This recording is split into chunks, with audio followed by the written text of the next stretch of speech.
All right, I want to welcome to the next of the 67 steps, continuing along here. Thank you for being reliable and continuing on. Remember, that's part of this whole game, how this thing works. It's not just what you're listening to, it's the fact that you're continuing on. So thank you.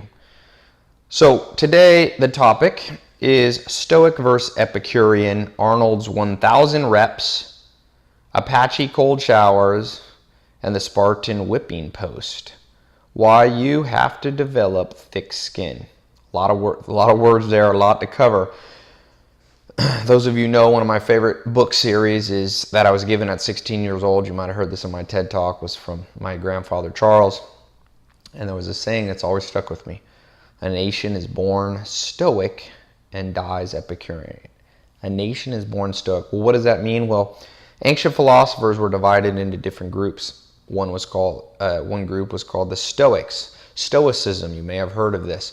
Stoics basically believed that you must forego present pleasure in the hopes that you'd get something better. In a sense, they were the investors of ancient history, philosophically. And then you had the Epicureans, and Epicureans followed this Epictetus guy, or Epicurus, I think was his name. And he basically said that humans should live for now, that you should eat, drink, and be merry, for tomorrow you die. You hear that even reflected in modern world. There's this, you hear it in, hip hop. It's called YOLO. You only live once, right? Now, the question is, which of those should you follow? And again, we've talked about the 500-year-old archaic mind. I cannot tell you what is right or wrong. This is not a black and white issue. Of course, there's some truth to both, right? Certainly there is something to, if you're only investing in the future and you're not living in the moment, you never know how long you're going to live, right? You must enjoy the moment. George Mumford taught Michael Jordan to live in the moment. But what I can tell you, if I can't tell you which one's right or wrong, I can tell you Newton's third law: for every action, there is an opposite and equal reaction. So what is the reaction that you'll get if you live a life that's Epicurean for the moment? My advice to you, it's probably not what you think. The Stoic life, the life filled with some toughness, some thick-skinned, is probably going to give you what you're looking for. So let me explain. Arnold's 1,000 reps, Apache cold showers, and the Spartan whipping post. Let's start. These are some examples. So Arnold Schwarzenegger came from a mentality as a bodybuilder, and I wrote an article about this. It's the Hillary Clinton article. I'll read this to you. It's I think you'll get some value. I just wrote that. You might have seen it on my site, and it has a quote from Arnold Schwarzenegger, and he talks about when he was young. Bodybuilding, he had little calves. Bodybuilders obviously want to have big muscles everywhere, so he had these smaller calves. And he was like, I'm not getting what I wanted. I want big calves. So let me read to you what happened. I'm just going to read right from his words. He talks about, he heard of this idol, Reg Park. He said, when I first came to America in 1968, I didn't have big calves. In 1969, I visited Reg Park at his home in South Africa and stayed with him for a while. He would get up at 5 a.m. to train. So Reg, being my early idol, I also got up at 5 a.m. to train with him. The first thing he did every session was 10 sets of calf raises. His calves were a huge 20 inches. I looked at them and said, I want calves like that. So he put 500 pounds on the machine and started his first set. I screamed, 500 pounds, I'll rip my heel. He told me, when you walk with one foot in mid-stride, the other foot is supporting 250 pounds, so both feet can support a 500-pound workload. To really make the calves grow, you have to go up to 1,000-pound calf raises. No way, I said, but he listened to him. In 1 year, my calves grew 2 inches. They grew so quickly that some people began to say I had gotten calf implants. So what does that have to do with Stoics versus Epicurean? Well, most of us have grown up with a lot of technology. We've become slowly but surely weaker, softer, I should say, more sensitive, not willing to grit it out. The Stoics, though, believed in toughen up. I said this. I want to read you something I wrote. I usually don't read, but this sums it up best. I wrote an article some of you might have read. It's a little bit, I talked about it on my TED Talk, but I wrote an article on my Facebook, and let me just read this to you. I live in Hollywood, the city where dreams are made, or should I say the city of broken dreams. For years, my neighbor on the right was Russell Brand and Katy Perry, and my neighbor on the left was Cameron Diaz. Why did these two celebrities get their dreams instead of the 1 million struggling actors and musicians who left Hollywood empty-handed? I asked myself that question when I was still a teenager. I wanted to be someone who got what they wanted. We all want something. The first answer I got came in the form of a mental framework I memorized. A fancy way of saying a quote I memorized. It was from the famous Columbia historian Will Durant. A nation is born stoic and dies Epicurean. Stoics were people who believed in sacrificing the now to get something better in the future. Epicureans lived for pleasure. They believed in YOLO. You only live once, so get what you can without thinking about tomorrow. Get what you can today. Durant was trying to say great nations and great businesses are built by people willing to sacrifice present luxury for a future benefit. It also means nations and businesses and lives fall apart once they get into the hands of quote-unquote soft people. Victor Hugo said, adversity makes men and prosperity makes monsters. So my question to you is, how soft are you? When's the last time you went a day without eating? Went camping and slept on the hard ground, or sat down and read a business book without getting up? Went a month without going out to eat? Did 100 push-ups? Or walked to get groceries instead of taking the car? An old Amish farmer once told me, Ty, there are 3 types of people in the world: people who make things happen, people who watch things happen, and people who wonder what happened. If you're wondering what happened to your life, there is a simple answer: toughen up. I learned it when I lived for 4 months in New Zealand. I learned to shear sheep to pay for my trip. If the shearers ever heard me complain about the 12-hour days, they would look at me and say, harden up, mate. That's a simple answer. We're all too soft these days. Modern convenience is great, but it comes at an expense. The expense of weakening our will to create, to survive, to build, to dream. The world is on a fast path to reaping the results of luxury gone wild. 50% are diabetic, 60% obesity, and 20% of the world is on depression medication. I'm going to tell you why. It's because of the media. They're trying to sell you something. They sell us convenience in the form of Big Macs and stupid music and cheap clothes with fancy labels on them because they want your money. It's the wealthy using capital to prey on our basic instincts to seek the easy way out. So they build big companies that make frozen dinners in big gulps to fill their pockets at your expense. So remember this: when you're in a room and you don't know who the sucker is, you're the sucker. You never want to be the sucker. Stop being the sucker.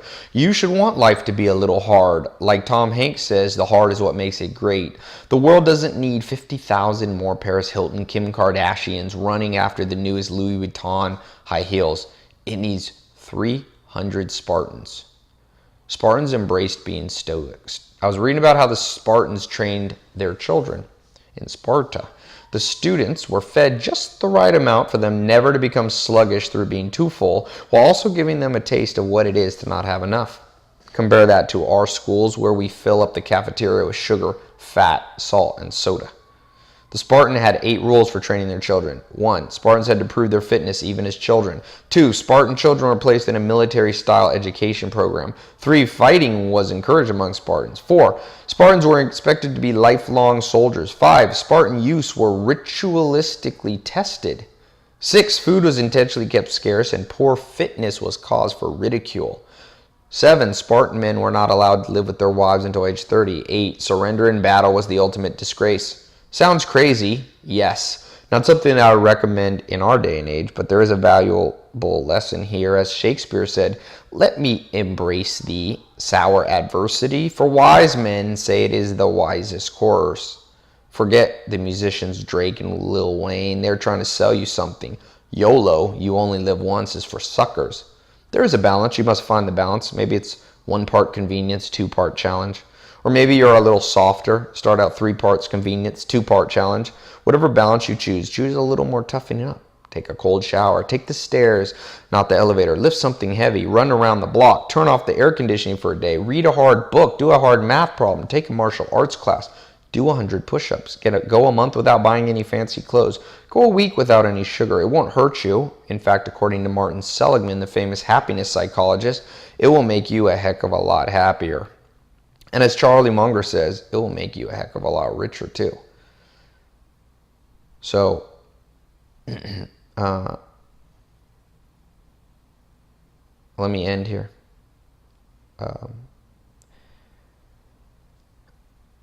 Well, that's fine. That's enough. So, what we're talking about today is this same methodology. I want you to adopt this methodology. And again, it's not to say that you have to forego all present pleasure. Remember, I said it's a balance. Maybe it's 1 to 3, 2 to 3. As you could see, though, the benefit of toughening up, of Arnold Schwarzenegger saying, man, I'm going to go from, he was doing 250-pound squat lifts to going to 1,000. He said the rewards were infinite. It was everything he wanted. Now, we're not talking about bodybuilding, but you get the gist. Apache cold showers. Well, different Indian tribes. The Sioux Indian, I read when I was younger a story where Sioux Indians, they were missionaries, U.S. missionaries in the 1800s. And they were living in South Dakota with these Sioux Indian tribes. And every morning the Sioux mothers would take their children, cut a hole in the ice. And if you know, South Dakota is one of the coldest places in the world in the winter. Open plains, freezing cold, wind chill. But they would cut a hole in the ice and make their little 2 or 3-year-old children take a bath in the cold water. And this missionary came and he's like, what are you doing? Why are you doing this? He saw it as torture, right? Why would you do this to your kids? And the mothers just turned around innocently and said, oh, we're teaching them to be brave. Isn't that profound?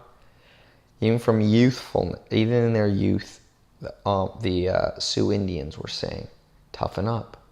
Don't be just an Epicurean living for sensory pleasure, what feels the best. Toughen up. Be stoic. Grit your teeth sometimes. That's stoicism. This is life. And you know what? If you know the story of Little Bighorn or the Indian Wars where the U.S. Army came and were fighting the Indians in the 1860s, 1870s, they said, you know who were brave you didn't want to fight against were those Sioux Indians. When those boys and girls grew up and having been put in that water when they're from a little kid, imagine their neural pathways, imagine the rewiring that had happened in their brain. They were tough. They were tough. They were courageous. You know, there's a story of Sitting Bull, who, the way that the hierarchy and government, so to speak, and leadership worked, there were no leaders in the Sioux Indians. You led by example. So there was obviously always leaders who stood out, but it was only because they earned it. There was no voting. You could change at any moment.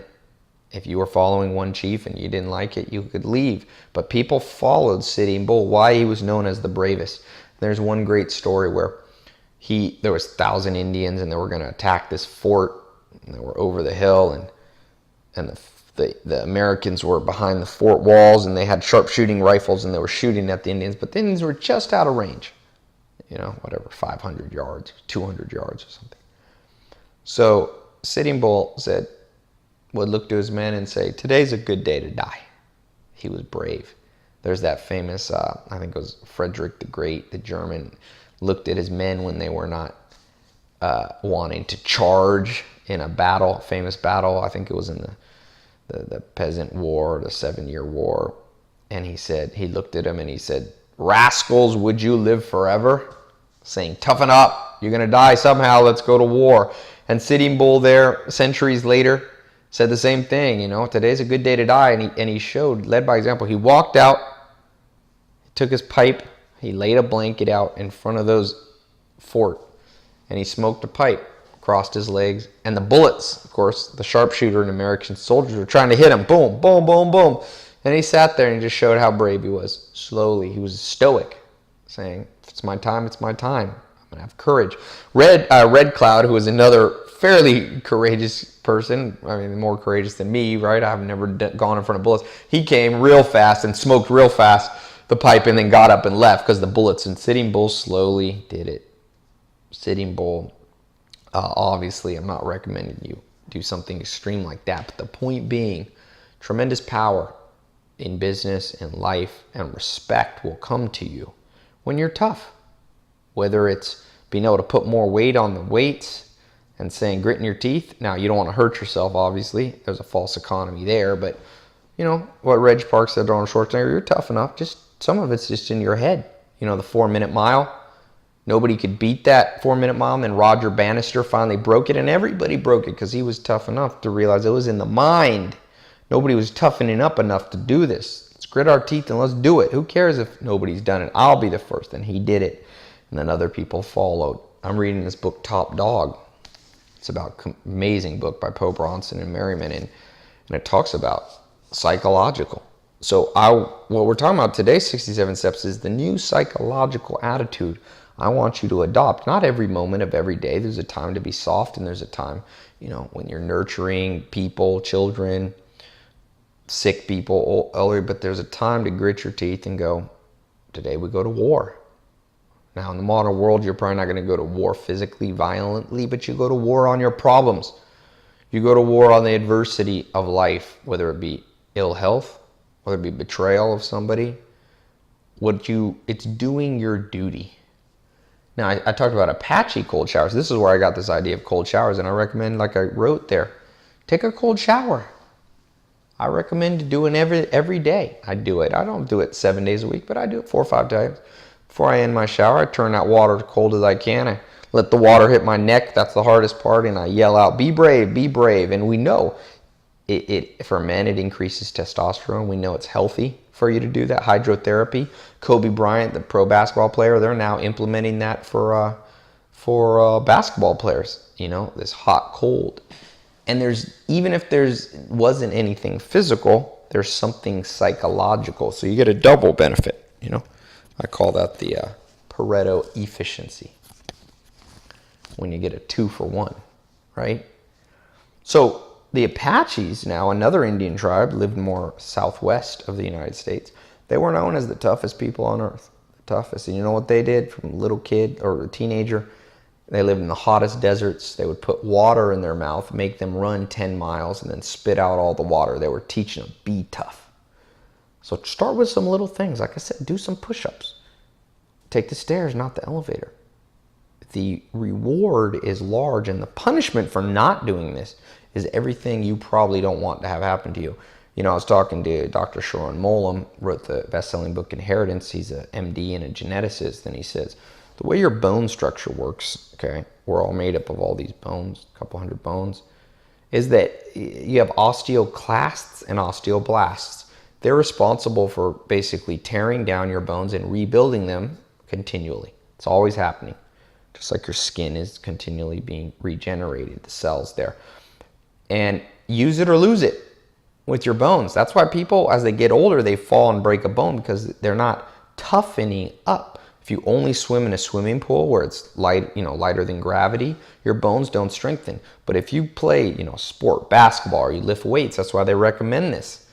For people, you strengthen, you force the genes to release the enzymes that get those osteoclasts and osteoblasts working.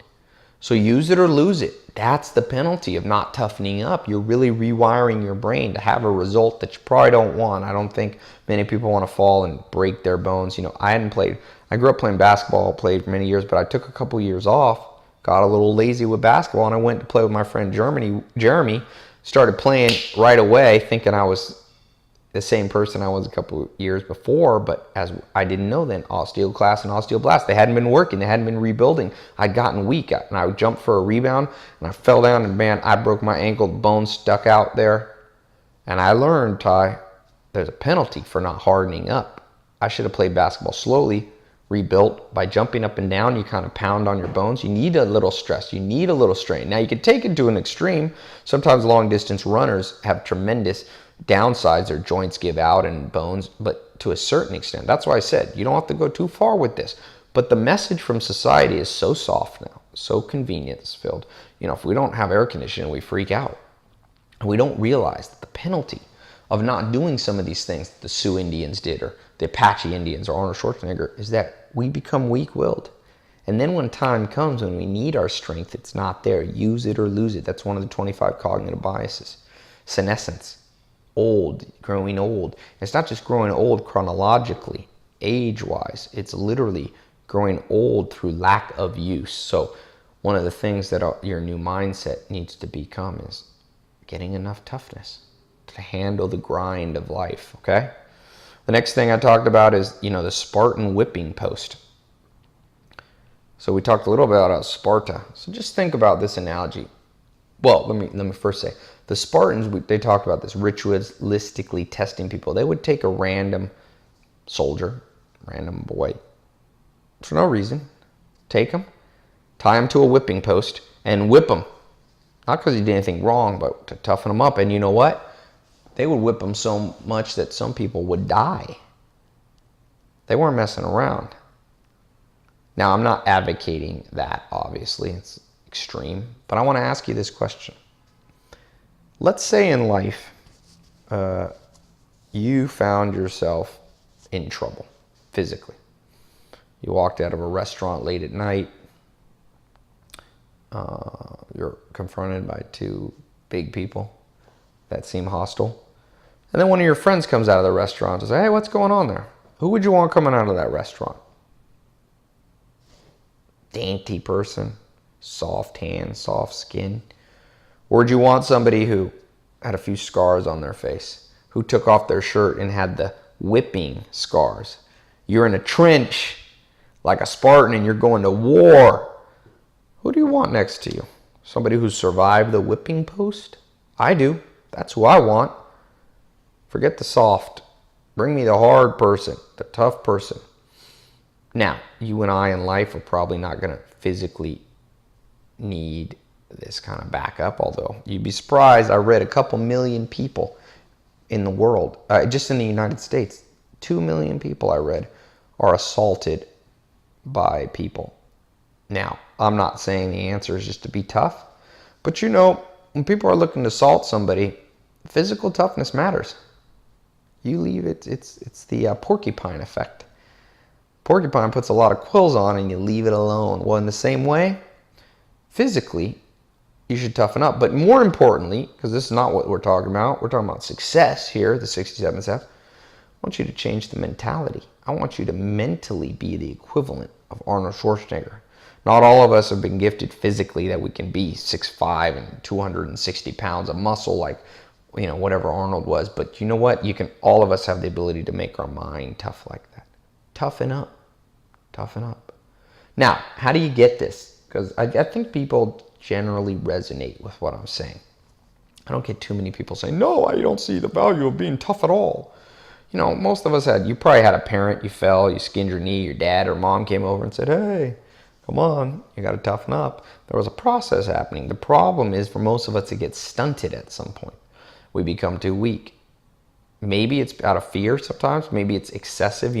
If you were excessively bullied, excessively traumatized, sometimes it's hard to recover. I was just reading in that book, Top Dog, how some people are introverts and extroverts. You may be a naturally sensitive person, and I don't want you to get rid of that natural sensitivity. There's nothing wrong with a certain level of sensitivity. In fact, it's not right or wrong. There's some great things that come from sensitivity in the sense that, for example, you might be able to handle, or you might be a better artist.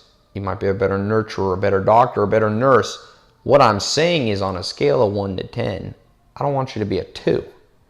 All right, you got to get yourself up a few points. It's important that you move yourself up a few points, okay?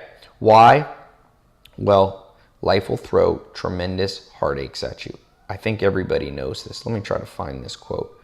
For all of us, the odds, for example, of having a 3 to 6 month or longer disability, by the time you're 40, it's like 1 out of 3 people. So physically, you will be confronted with adversity. I read Evil Knievel's, the stunt guy, his autobiography or his biography, and just the man broke more bones, but he was tough. Now, I hope nobody will become that insane, but there's a certain level of Evil Knievel we all need in us, to break a bone and go, that's life right there. To not freak out.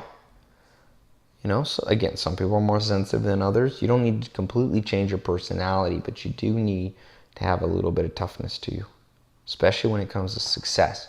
7 billion people are competing with you, especially if you're a business entrepreneur. A level of toughness will give you an edge. It will give you a competitive advantage that you will need to get what you want. Life and competition is not a zero-sum game, but make no mistake, there is a level of competition to life. So how can you do this? If we agree that there's validity to this, if we agree that the world has now made us pretty soft. Man, I lived with the Amish for 2.5 years in my early 20s. Boy, I went back years later, and man, I was like, I have gotten so weak. I was like always looking down at my phone, like, where's my phone? Where's my phone? I'm like, wait a second, Ty, are you so weak that you're now this piece of technology owns your brain? Try it. Go without your phone for a day. You'll feel like you're missing something, but in actuality, humans live for generations with no phone. So maybe put your phone away for 2 days. Or give it to someone in case there's an emergency, your wife or coworker. Toughen up there. Tough to me means not reliant on things, crutches, too much. If you have a phone, the phone is the slave and you're the master. When you feel yourself becoming the master, you must take action. Physically, it's okay to use a car, but when the car is the master, one block away, you're having to drive instead of walk. You're losing out physically, health-wise. You're also rewiring your brain to be weak, which is going to hurt you in your love relationships, which is going to hurt you in business, and it's going to lower your happiness. We know this. The great, all the positive psychology research out there says it's through trial and some level of adversity that you're able to push through, that you release more dopamine. So maybe some of you need to stop taking an elevator for a month. I think it was Jeff Bezos I was reading, the Amazon guy. He never used the elevator. I had some employees that worked for me, and after them working for me for a couple of years, I was like, I realize you guys have never, and they all wanted to be entrepreneurs. I was like, I realize you guys have never had a 24-hour day. I have as an entrepreneur. I've had it where I work 24 hours. I've had it where I work 72 hours.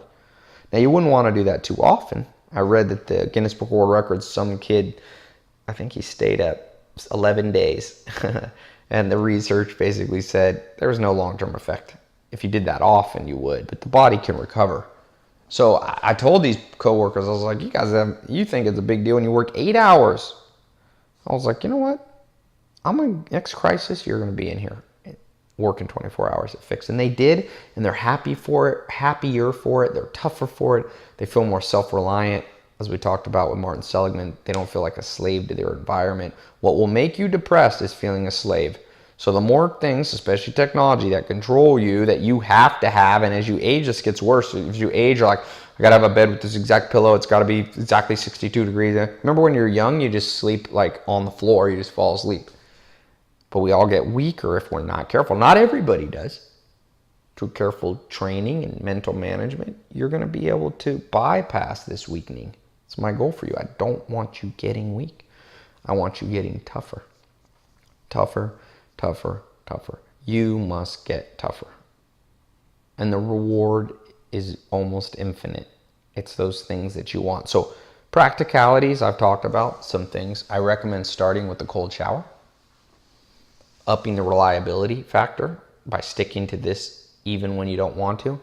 Next time you don't want to do something, just do it just to mess with your brain. Just to go, I'm burning out the fat in my brain. Everybody wants a six-pack here, and you got to burn off the fat. But burn off some mental fat, and it's just like bodybuilding. If you don't feel a burn, you're probably not lifting heavy enough weight to actually force the muscles to regrow. Remember, there's Dr. Molan told me, when you lift weights, there's a tearing down, literally, of muscle fiber. and then a rebuilding, right?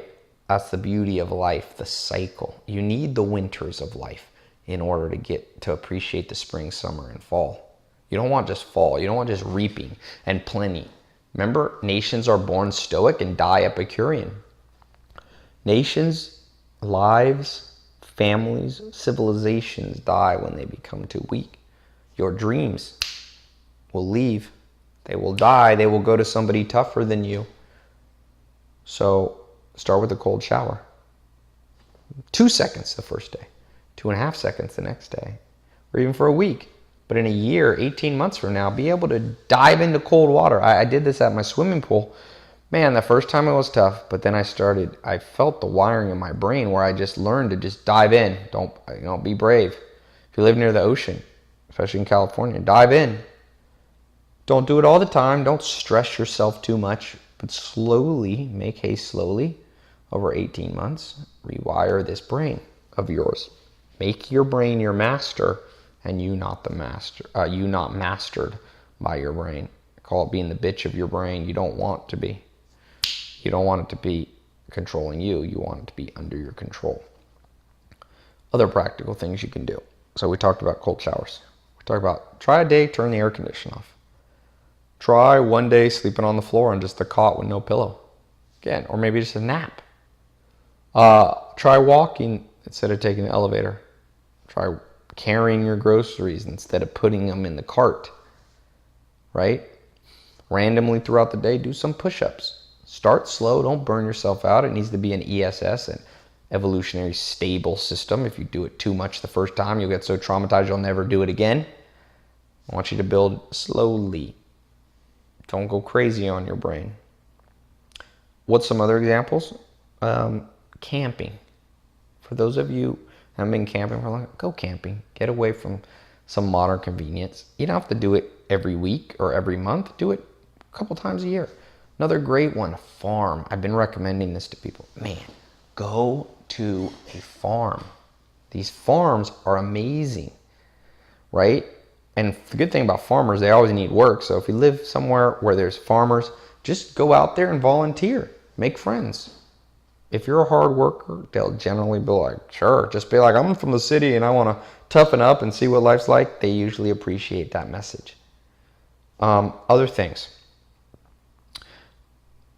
When it comes, and let's go through the 4. These are physical things you can do when it comes to business. When you lose a client, when an experiment you tried in business fails, and you normally would freak out, be like, no, this is like a scar on my back, like the Spartans, and one day it's going to turn me into a warrior. Embrace, be excited. Tony Robbins says, you should be excited when you fail sometimes. Why? He said, because when we prosper, we party. But when we fail, we ponder. So begin to take control of that adversity and go, I failed. But not like most people who then freak out and go back to their day job that they hated. No, learn to embrace that conflict as something that's toughening up. If you're in an argument with somebody, be like, yeah, I like it. Now, again, don't take it to an extreme and become an argumentative person, but just try out of your norm. Now, if you're already a contentious person, maybe you don't need this. Remember, it's all as Aristotle said, it's the balance. You must find the balance. I want you to find the balance. So much of what we're talking about is balancing. If you're already super tough, which I find very rare in the modern world, you might not need this as much. In relationships, let's say you're single and you're like depressed that you can't find somebody. See it as a time where you're toughening up. I'm not a slave to having to be in a relationship, Or if you're lonely, you move to a new town, be like, yeah, this is me toughening up. I'm getting braver, courage. I'm seeking out the adversity instead of shying away from it. Face your fears. I call it Alexander the Great, grading it. I'll tell you an amazing story of it. These guys, Alexander the Great and his dad, Philip, they were tough. Alexander the Great's father, Philip the Macedonian, had an arrow shot in his eye, and he still went to battle. And he had his leg bashed in. And Alexander the Great was famous because in one siege that he did when he was in India, he was going up on a siege tower with all his men, and he got to the top with his 3 bodyguards, but the tower collapsed and all his reinforcements were gone, and there he was at the top with 3 guys 3 Macedonians, Greeks against all of the enemy, hundreds. What would most people have done? Would you have been tough enough? Most people would have committed suicide, because if they captured him, they would have tortured him. But you know what he did? He faced his fear. He was courageous, like Sitting Bull, like the Apaches, like the little kids diving in the river. And he charged. They couldn't believe it. He threw the enemy was like, wow, is this a trap, an ambush? And his 3 bodyguards ended up dying, and he took an arrow in his shoulder, but it bought them enough time for his men to come over the scaffolding, reinforce, and he won that battle. See, that's the benefit of toughness. You're going to find yourself in life, I'm telling you right now, where that scaffolding is going to fall and all your reinforcements are going to be gone. It's going to be you and maybe a couple other people, and you must have the will to go forward. And when you do, the world will be surprised, and it will give up its rewards and its fruit to you. That's how the world has always been. It's gone to the persistent, and persistent is another word for tough. You must be an investor. You cannot, and I want to talk about this financially, literally and figuratively. When you get some money, don't go out and buy all the stuff that you want. Say, I'm going to be a little tough. I'm going to put some of this money in a savings account on purpose. Even though I have enough in savings, I'm just going to mess with my own brain and toughen that wiring, that weak wiring, that modern Epicurean wire. I'm gonna mess with it. I could buy myself a new car today, but I'm not going to. You know, I've had all kinds of fancy cars, and about a while ago, I sold them all because I was like, Ty, you're getting too reliant on this thing where you got to drive a fancy car. I haven't had a car in quite a while. I, borrow my cousin's car, or I go with people, or I call a taxi, and just toughen up a little bit. I don't want to be the victim, even if I have the money to get a car. I'm not going to do it forever, but I like to exercise. I like to put some scars on my back. And I want you to see scars not in the way that most people see them, as negatives. Okay? They can be negatives if they're because you made a mistake. But what if they're part of a careful methodology and a training that you're doing for your own brain to train yourself to be tougher? Read a hard book. A long book. Do some math program. You might not have done math since high school and you're like, I hate math. Well, that's a good reason to do it. Face your fears. Maybe there's something you've been avoiding doing. Maybe you need to break off a relationship, a friendship, family relationship, and you haven't been afraid of confrontation. Go do it just to toughen up. Right? Joel Salatin used to tell me, when you don't know what to do, do something. Do anything. Oftentimes, a bias towards action is better than nothing. Don't be like the average of people. As the saying goes, the mass of men lead lives of quiet desperation. What is called resignation is confirmed desperation. You don't want to be the masses leading lives of quiet desperation. Face your fears even if you get a scar. You're going to cut yourself. See those scars as a badge. There's an ancient saying which says, silver hair is a badge of honor. And in the same way, experiences, not as long as they're not life-threatening or business-threatening or career-threatening or all, relationship-threatening, you don't want to take it too far because you can really traumatize yourself. You don't want to be like Evel Knievel. He would jump, his jump over Caesar's Tower in the 70s, or Caesar's Fountain in Las Vegas. He missed, or he didn't quite do the jump. He hit the last safety van. He flipped like 100 feet. He broke his pelvis and arm and all this, and then he was out racing again. That's excessive, and I would not recommend that. But I doubt any of you, we live in a pretty soft world.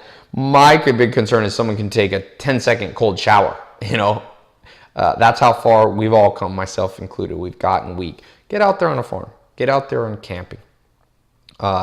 Lift some weights. Lift weights. A University of New Mexico study that I saw, the only thing they found that reversed or stopped aging at a telomere level, the lengthening of your telomeres at the cellular level, was lifting weights. Toughening up with some weights. Do some pull-ups. Do some stuff. We don't need more luxury people. I always say, give me 300 Spartan or even Apache tough people. I'll take over the world. I'd like to do that with you. We're working on this together. I'm reminding myself, Ty, when something's easy, every once in a while, take the long route. If it's a little easier to go up the elevator, just do the stairs just to rewire that brain. Use it or lose it. Don't let the enzyme disappear that are those catalysts to make tough decisions. You look at great people. They went through always toughness. And the good thing is we have the whispers of 10,000 generations, those voices that operate in our subconscious from our genetic wiring that tell us when you pull through the toughness, you feel better about yourself.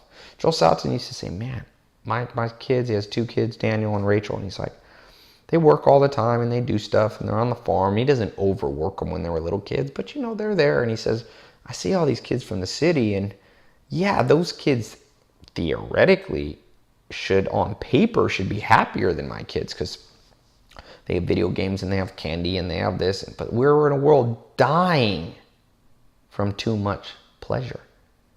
And he's like, my kids are 10 times happier. When I live at the Amish, still never seen kids happier than I saw at the Amish. 5-year-olds, 6-year-olds, they were happy. And they had to toughen up. The parents are like, put your jacket on, it's cold. You got to go, they're pretty easy on their kids, obviously. I found them to be very wise, but their 5-year-old kid, in the winter, he's got to put his little jacket and walk 10 feet to collect the eggs from the 5 eggs from the chickens and bring them back. And David Chubb would be like, oh, I have to go out there, Mom. And Mom's like, go get the eggs. They weren't making him work 8-hour slave factory, like England in industrial age. It wasn't like that, but they're like, go out there, do your little thing, get the eggs. Took them 5 minutes. Of course, when you're a kid, 5 minutes seems like 100 years. But they were toughening up the child. I've never seen such hard workers. I've never seen happier people. Like I said, Jared Diamond in Guns, Germs, and Steel said his research on the Amish, they were 5 times less, or they had 1/5 of the depression. In the modern world, depression comes from feeling like you're a victim, you're trapped.